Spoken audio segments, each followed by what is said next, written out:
그저께 문재인 대통령께서 외신 합동 인터뷰를 하면서 김정은의 비핵화 의지를 믿는다라면서 중재자를 자처했습니다. 그런데 바로 하루 다음 날인 어제 북한 외무성의 일개 국장이 제 집 일이나 똑바로 해라 라고 일갈했습니다. 국민적인 모욕감을 온 국민이 느끼고 있습니다. 지난 2월 하노이 회담 결렬 이후에 김정은이가 오지랖 운운했던 그 얘기의 연장선상에 있습니다.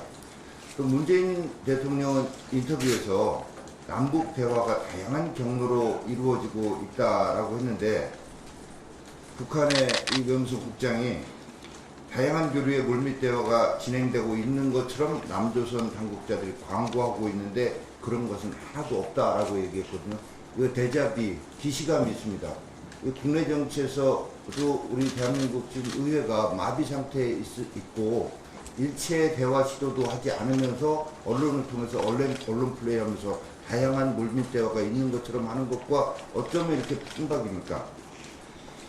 대한민국 대통령을 당국자라고 폄하하는 것도 모자라서 거짓말 하지 말고 네 집안일이나 챙겨라라고 하는 이런 모욕까지 듣고 이것은 단지 문재인 대통령 개인에 대한 모욕이 아니라 대한민국과 대한민국 국민에 대한 모욕인데 이 정부는 이것에 대해서도 어떤 생각을 가지고 있는지 제대로 얘기조차 못하고 있고 외교부 대변인은 별도로 말씀드릴 사항이 없다. 통일부는 남북 간 합의를 차질 없이 이행해 나가겠다. 무슨 자다가 봉창 두드리는 소리입니까 이게.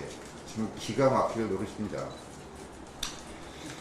문재인 대통령 또 이렇게 얘기를 했습니다. 미국과 중국 사이 선택이 어렵다.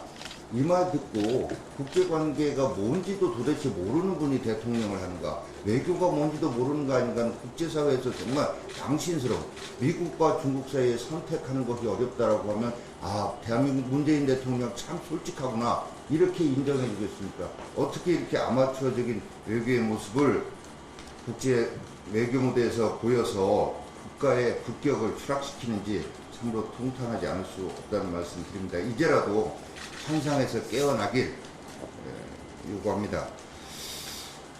최저임금 관련해서 사용자 위원 9명 전원 불참한 가운데 내년도 최저임금 법정 시한 의결이 어제였는데 어제까지 결론 못 내렸습니다. 공익위원이라고 하는 분들이 사실은 캐스팅보트 역할을 쥐고 있는데 노동계 편을 들면서 다시 한번 이게 기울어진 운동장이다 최저임금위원회가 이런 것이 입증이 된 것이고요. 사용자 측에서 이 최저임금 급격한 인상 때문에 너무나 고통스럽다. 그래서 임금 수준이 다른 업종별, 규모별 그 격차를 감안해 달라고 절박하게 요구하고 있고 또 최저임금법 4조에 보면 사업 종류별 최저임금 구분 적용을 허용하고 있음에도 불구하고 이 최저임금을 모든 업종에 동일하게 적용하는 게 관행이었다라는 이 노조 측 입장을 일방적으로 편들어주고 있습니다.